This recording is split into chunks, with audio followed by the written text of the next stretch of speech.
Živijo, sva Lučka in Matijas. In to je KM Show!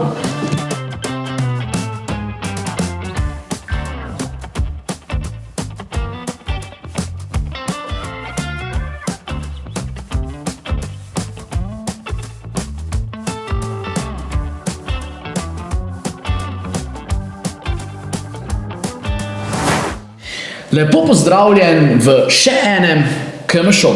Danes spet v zasidranih tirnicah, se pravi spet zgolj midva. Po eni dolgi seriji z gosti smo se danes odločila, da ponovno odpiramo bolj aktualne teme in v bistvu se tudi njim posvečamo. Tako da... Nekaj se jih je nabralo, ne? Kar nekaj se jih je nabralo, ja, res je. Najprej pa kot vedno, Infokanal. In sprva te vabimo na LGBTQIA plus literarni večer in sicer ga organiziramo z društvom Dih. Dogodek se imenuje Zadihaj.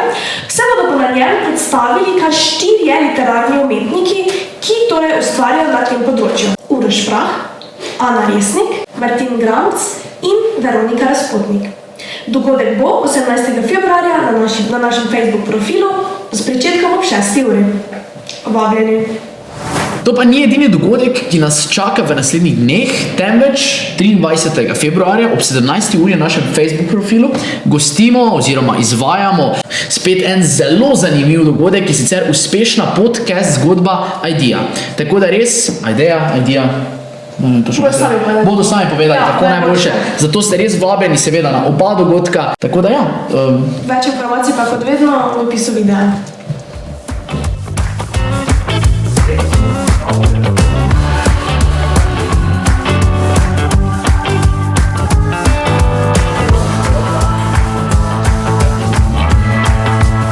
In zdaj je čas za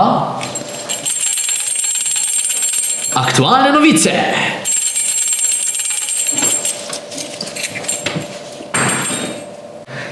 In kje ta teden začenjamo? Skoraj tam, kjer smo končali. Spet je najbolj vroče na področju šolstva. Kamorkoli potipamo, tam se nekaj dogaja. In sicer, točno tako. In sicer kaj? Dijaki so bojkotirali. So torej rekli, dovolj nam je šole nadaljavo, mi se več tega ne gremo in so torej organizirali spletni bojkot. Kaj se dogaja? Enostavno dijaki so rekli, želimo pokazati, da mislimo resno. In to so pokazali s tem, da se niso udeležili dobenih šolskih aktivnosti online na tisti dan. Če se ne motim, se je to zgodilo 9. februarja, se pravi en dan po velikem slovenskem prazniku in seveda že poznamo razne zgodbe iz Primorja, ko so se dejansko upirali na ulicah z transparenti, vendar to je pa bil tak miren način in bolj pasiven način, tako je, bolj pasiven način, ampak vseeno mislim, da je dal mogoče še celo večji pomen in še več bistva tistim, kateri upravljajo s tem, da so res dokazali, da pač si res želijo nazaj v šole.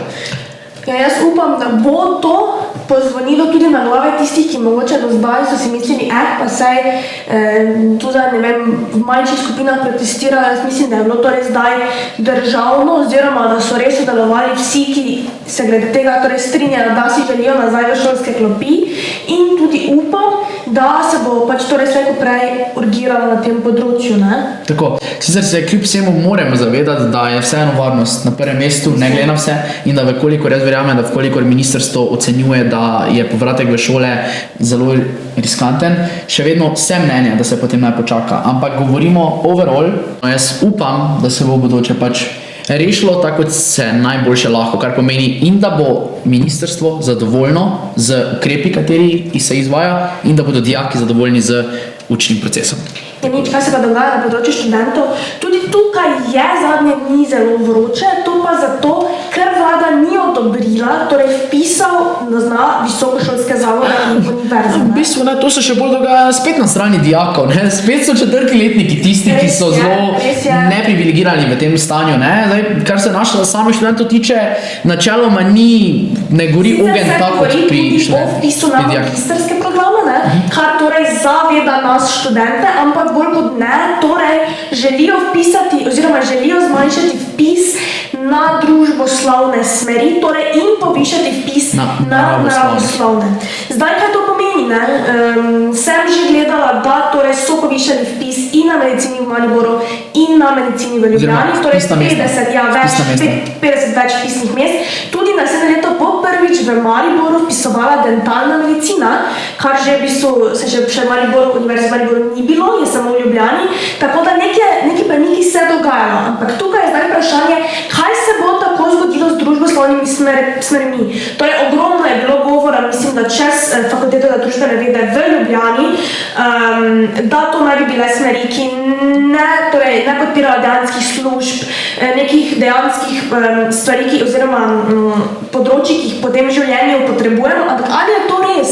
Ja, v bistvu, če se ne motim, je bilo ravno v bistvu govora o tem, da je na tem področju družboslovnih ved bistveno preveč delovne sile in premalo delovnih mest, oziroma premalo se iščejo ta delovna mesta, medtem ko v naravoslovni smeri je pa ravno obratno, ne? In zato jaz na nek način razumem, ampak vseeno, razumem ta odlok vlade, zakaj so se odločili, da povišajo vpisna mesta na naravoslovnih fakultetah, ampak vseeno mislim, da vseeno ima vsak človek si pravico zbrati fakulteto in delo, katero ga veseli, in da tukaj mu dobena vlada na tem svetu ne more preprečiti tega, ne bi smela preprečiti tega, oziroma mu nekako omejiti, reči, zdaj pa ne rabimo vas, idite na tisto smer.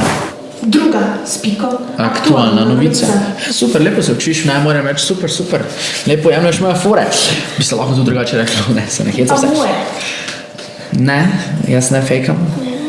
Mislim, halo. Skratka, res odpiramo novo temo, ki je ponovno, mislim, da trenutno ena izmed najbolj aktualnih in perečih, bom tako se izrazil, in sicer, kaj se dogaja z dijaki v zaključnih letnikih, bodi si tretji, četrti, kakorkoli. V bistvu gre se za to, da ne bodo imeli možnosti izkusiti pravega zaključka šolanja v takšnem obliki, kot smo ga imeli mi pred, oziroma verjamem, da kakšne bo tudi po koroni. Govorimo seveda pred očem. Ja, tukaj zdaj kar nekaj v bistvu zadev, ne. Prva stvar so definitivno že maturantski izleti, ki so v bistvu že mimo, ne. Nekaj sicer govori, naj bi še naslednje leto, ampak to niti približno ni enako, glede na to, da pač sploh ne vemo, kakšne bo stanje poleti. In sedaj se približujejo, oziroma je zdaj čas tudi maturantskih plesov, ne. To je še eno področje, ki ga bodo najverjetneje zamudili in da ga zlomka tudi informativni dnevi. In tudi ti bodo letos izpeljani, torej netradicionalno, preko online platform, ker v živo pač ne gre. Zdaj, kako bo to izgledalo, kaj to pomeni, ne.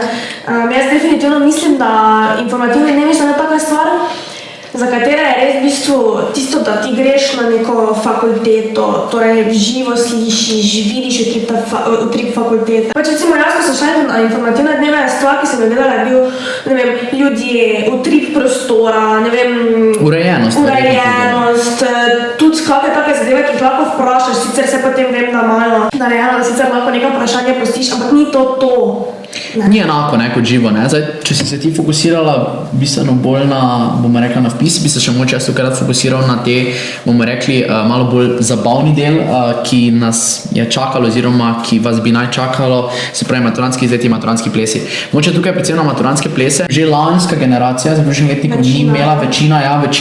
Nekaj še je imela, ja, ker februarja tako. Ker potem pa eni pa mogli imeti potem marca, oziroma in je bilo vse skupaj odpovedano, oziroma predstavljeno na september, ampak tudi septembra ni bilo takšnih pogojev, da bi vsaj večje gimnazije, srednje šole lahko to izpeljale, ker je bilo torej zbiranje ljudi minimalno, ne? Pač jaz mislim, da ravno to, da ti nekdo oziroma nekaj, beri COVID, vzame maturantski ples, je mislim, da ena izmed stvari, ki jih res ne bo v življenju pozabil, ker nasploh so maturantski plesi nepozabna doživetja, ti občutki, ki jih takrat imaš, tista zadnja noč z kolegi, mislim zadnja.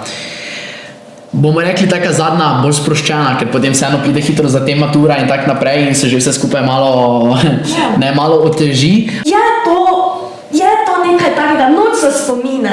Točno tako vedno rečejo, noč za spomine. Ja. Prav tako pa v bistvu tudi maturantski izlet, ne. Vsi, kateri razmišljate, kolebate med tem, ali bi ali ne bi, idite kamorkoli, samo idite na maturantski izlet. Če boste imeli možnost to doživeti, tudi če leto kasneje, izkoristite to.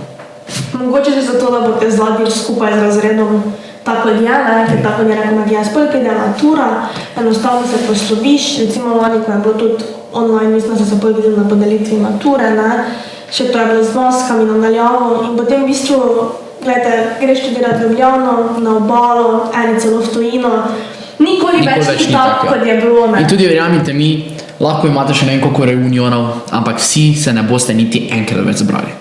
Ja. Tako da, ja. Dobro, dovolj je zdaj luštav, ne, zdaj smo dosti luštav. Ja, in nama in njim, ne. In nama in njim, pravim, ne, dovolj je tudi tega, da njim delamo lušte, ne, pač. Hibica, samo kar dobro danes pije.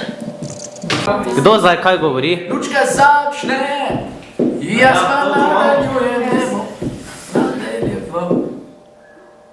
Ajde.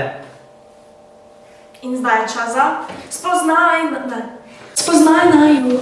Spoznaj naju. Moj fun fact. Nisem še končala z njimi, milijoni še imam, tako da let's go. Blagor tebi. Torej, moj fun fact je, da v bistvu ful ne maram nakita. Razen uhano. Tako da kadarkoli, kjerikoli po moje KMŠ, pa je zdaj že ogromno več gledati, vsakič imam drugačne uhane, pa mogoče se kdaj ponovijo, ker jih imam res ogromno, ampak nikoli pa prstana, zapestnice, verižice, pač ne moram nakita.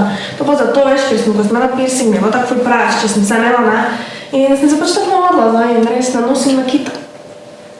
Zanimivo. Ja. Dajte to res preveriti, če Luša govori resnico.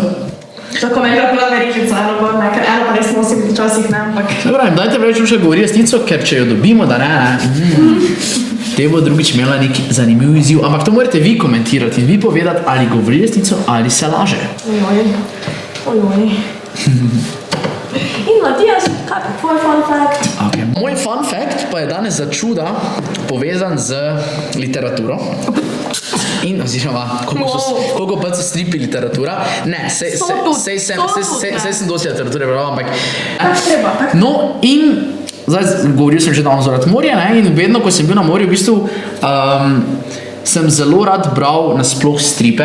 In sicer, verjamem, da vsi poznate strip Zagor, to je drugače pač italijanski strip, ki je pač preveden v hrvaščino, tako vsi starejši nad 40-50 let bodo to sigurno bili tako, to sem razumel, ko sem bil mlad.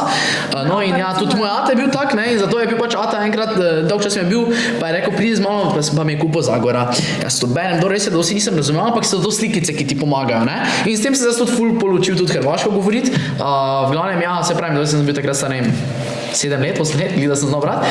In od takrat dalje mi so ti Zagori, tak so mi všeč postali, da sem jih potem v bistvu na vsakem morju, ker pa v Sloveniji jih je zelo težko zadobiti, teže, jih je možno, ampak teže, kot na Hrvaškem. In moram reči, da takrat dalje res tih Zagorov sem prebral toliko, še doma jih danes imam. Spaj šparaj to. Kak? Zdaj na 40 let bojo vintage, pa jim lahko. Ja, pa ne samo to, ne. Jaz sem bil taki fan. Vete, ko imaš na morju tiste, ko si lahko reš majice natisniti, ne. No in tam je bil en tak rdeči logo Zagorjev, ne. In sem bil samo tak, to hoče. In pol vidiš mene tak po Dubrovniku, kako hodim s to majico Zagora, pa tak v roki, tak njegov strip, tako sem tak. In na kavici, mama pata sta imela mir, kaj pa vem, 2 uri. Matijas je sam to bral v eno. Tako da ja, mama pa še bila vesela, nekaj kak lepo bere, ne. Tako da ja. Kaj sem se še jaz, fun fact za naslednjič spomnila. Super, prihrani ga naslednjič. Mi pa nadaljujemo. In čaka nas še zadnji segment in sicer, takrat ti predstavljala en zanimiv film in pa eno zanimivo knjigo, zato ker zdaj počasi se približujemo koncu izpitnega, no, spet je čas za kako drugo literaturo, kot pa študijsko, ne? Tako. Čas je za sprostitev in zato ti jaz res ti priporočam film, v bistvu skoraj nov film, mislim, da iz 2020, Run je naslov filma. Film pa v bistvu gre o tem zdaj, moram biti zelo pozoren, ker ne želim nič preveč povedati, hkrati pa ne premalo. V bistvu opis filma zgleda zelo lame, zgleda zelo brez veze. Ampak film sam po sebi, pač ko ga pogledaš, res tak te drži v napetosti več čas, tak uro pa pol si več čas tak samo ona ali pa taki, ne. Skratka, ja. In v bistvu film gre o tem, da o eni mami in hčerki, ki na videz živita normalno življenje, hčerka sicer je na vozičku, ima veliko bolezni in potem pa enega dne hčerka ugotovi, da ji mama veliko stvari prekriva In od tistega trenutka dalje v filmu, film postane pravi taki thriller. Se pravi, tudi žanr filma je thriller, že skoraj tako meji včasih na kakih delih na moče kako tako milejšo grozljivko. Tako da ja, je pa zelo tak misteriozen in res vsem ljubiteljem misterioznih thrillerjev ta film zelo priporočam. Pa tudi zelo visoko je ocenjen, tako da. Torej, meni je pa ponovno prepuščena izbira literarnega predela in sicer ta teden se premikam v poezijo in vam, vsem ljubiteljem poezije, priporočam res odlično zbirko. In sicer napisal je Vinko Möderdorfer in sicer zbirko Pesmi iz črne kronike Stanje BP. Torej, zadeva je dokaj modernistična, sicer je nekaj postavljena v 80-90, tam po vojni. Tako da lahko nam naslov tudi pove, je malce bolj negativno usmerjeno, ampak res pač ena izmed mojih najljubših. Jaz imam rada poezijo, pišem jo samo bolj malo, ker mi ne gre na tem področju, ampak res pač odlična zbirka za vse, ki pač imate radi poezijo. Pač pesmi so take dokaj realne, z njimi se lahko poistovetiš. Z njimi se lahko poistovetiš. Meni je vseeno najljubša balada. In če boste čekali zbirko, jo definitivno preberite, ker je pač res čudovita pesem. Jaz se tako vedno prebiram, pa sem tak, ampak je neslepa. Tako, pa smo tudi danes prišli do konca še enega KM-šova. Danes smo ponovno z Lučko po relativno dolgem času odpirala aktualne tematike, predvsem smo se posvetila predvsem dijaški problematiki, konkretneje problematiki zaključnih letnikov. Seveda se že veselima tudi pač, da vidimo, kako se bo vse skupaj izcimlo, da lahko tudi tisto pokomentirava. Seveda pa ne pozabi lajkati videa, se naročite na naš kanal in pa vklopiti zvončka, da te bomo vsak teden obveščali o novih videih in nič. Se vidimo naslednji teden. Vidimo se naslednji torek, do takrat pa ostani zdrav, lepo se mej in poglej si film pa preberite poezije. Predvsem film si poglej. Predvsem preberi poezije.